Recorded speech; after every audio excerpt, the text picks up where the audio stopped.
So dito nga po mga kalingap, napakomment nga po itong si Kalingap Rob nga po sa live po ni Dr. Love. At yan nga po mga kalingap, basahin lang po muna natin yung comment po ni Dr. Love nga po Sabi po niya dito, salamat Doc sa lahat. Mamimiss ka namin, matagal-tagal din ang ating pinagsamahan. Tapos yung isa naman po, good luck Doc, support kita dyan. Naalala ko lang Doc yung mga vlog natin Doc na magkasama at mga tawanan natin. So yun yung comment nga po ni Kalingap Rob nga po dito kay Dr. Love sa kanyang live. Dito sa sinasabi ni Kalingap Rob na support, kasi balita po natin meron pong charity po itong si Dr. Love. Kung magkakatulong po niya yung kanyang yung mga sponsor po ni Viancy na si Sir Leo din. Si Sir Leo din nga po tapos meron din po tayong nabasa po mga kalingap na comment ni Sir Leo D. Sabi po niya dito, mga sponsor sa Team Guapa Charity, proud ako sa inyo, layunin ninyo yan ang gusto ko, kaya para Panginoon mag-share ako 100k para simbahan. Tapos sabi pa po niya dito, sige Team Guapa, kung ikakabuti, isa na ako, support dyan, nakaka-proud dyan kung yan layunin ninyo. Yan po yung comment din po ni Sir Leo din nga po. Pero 'di ba nung nakaraan po mga kalingap, akala ko po ba itong si Doc Love at itong si Sir Leo D ay parang magkagalit kasi 'di ba pinapalayas nga po ni Sir Leo D itong si Dr. Love sa kanyang bahay, 'di ba? Hindi natin alam kung pakulo lang ba yun ni Dr. Love, kasi dito po sa comment na ito parang okay naman po sila ni Dr. Love nga po, diba?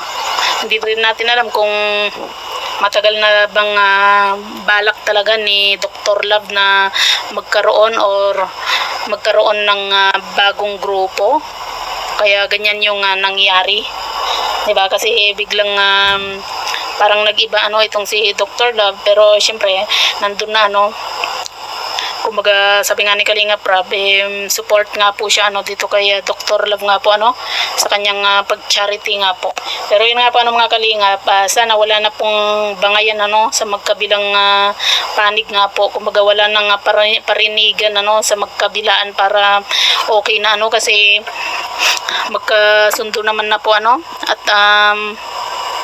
wala naman na pong problema nga po dito sa side po ni Viancy at ni Kalingap Edo nga po mga kalingap. At yung napanood nga po natin na pag-aayos nga po nila, grabe yung iyak ko din po doon. Ang bihira, hindi ko mapigilan na hindi po umiyak kasi parang nakakalungkot lang na sa ilang years din po ng pagsasama po ng EDSI, kumbaga ramdam natin yung pagmamahal po ni Viancy dito kay Kalingap Edo, at itong si Kalingap Edo naman may nararamdaman na rin po siya dito kay Viancy. Kumbaga parang parang naguguluhan siya kasi syempre bata pa po itong si Viancy, tapos yun nga syempre first time din pong ma-inlove at magkaroon po ng boyfriend kung sakasakali itong si Viancy, kaya kumbaga todo din yung ibinigay na pagmamahal dito kay Kalingap Edo nga po mga kalingap.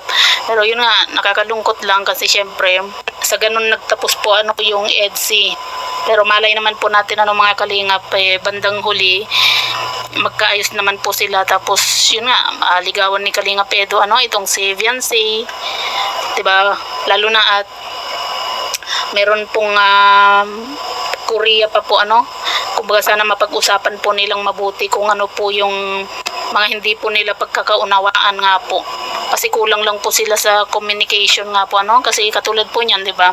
Sabi nga po ni Kalingap Edo rin na kung meron man daw pong problema wag mahiyang lumapit itong si Viancy kay Kalingap Edo, kaso lang kumbaga pareho po silang yung kulang talaga sa communication. Kumbaga pag nagtampo yung isa, nagtatampo na rin yung isa nga po mga kalingap.